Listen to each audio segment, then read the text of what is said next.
ஏன் மாமா? என்ன மாயமா? புலி மாதிரி பாஞ்சிட்டு இருந்தவன் இப்ப எலி மாதிரி ஆயிட்டானே. அன்னைக்கு என்ன சொன்ன? உயிர் போனாலும் என் முன்னாடி கை நீட்ட மாட்டேன்னு சொன்னல. எங்கடா போச்சு அந்த வீரம்? இப்பவாவது புரிஞ்சுதாடா உனக்கு பணக்காரங்களுக்கும் ஏழைங்களுக்கும் இருக்கிற வித்தியாசம்? இதோ நிக்கிறாங்களே இந்த பிச்சைக்காரங்க, அவங்களுக்கு வீடு எரிஞ்சு சாம்பல் ஆயிடுச்சான். பணம் கேட்டு வந்திருக்குங்க. தூக்கி எறிறேன்.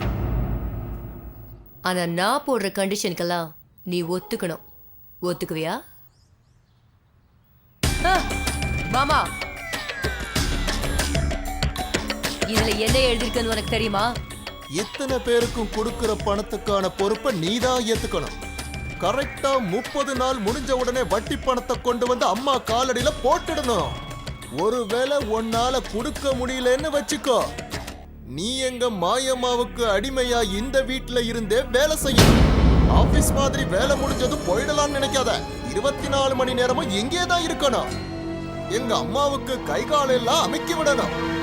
அவங்க துணிமணிய துவைக்கணும். அவங்க ஷூக்கு பாலிஷ் போடணும். அவங்க பல்லுல இருக்கிற குச்சிய தூணு துப்புனா கூட கிரிக்கெட் பால் மாதிரி கேட்ச் பிடிக்கணும். வீடெல்லாம் தினமும் துடைக்கணும். இது எதுக்கும் எதிர்த்து பேசக்கூடாது. சம்மதமா? அவ்வளவுதான். இதத்தான் பத்திரத்துல எழுதியிருக்கோம். எதுக்கெல்லாம் சம்மதம்னா வந்து சைன் பண்ணு.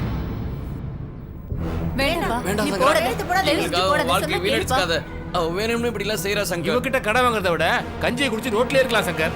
இப்பவே இவ்வளவு திமிரா பேசுறாளே இவ. வட்டி கொடுக்க ஒரு நாள் லேட் பண்ணாலும் நம்மள பாடா படுத்திடுவா. தயவு செஞ்சு இதுக்கு ஒத்துக்காத. நான் சொல்றது கேக்குறீங்களா? என் மேல இருக்க பாசத்துல நீங்க அப்படி பேசுறீங்க. அந்த குழந்தைகளை பாருங்க, அந்த தாய்ங்களோட முகத்தை பாருங்க. வயிற்றுக்கு சோறு இல்ல, தலைக்கு மேல கூரை இல்ல. இதை விடவா எனக்கு கஷ்டம் வந்துற போது? உங்களுக்கு நல்லது நடக்குதுன்னா எது செய்யவும் நான் தயார். தயவு செஞ்சு பேசாம இருங்க.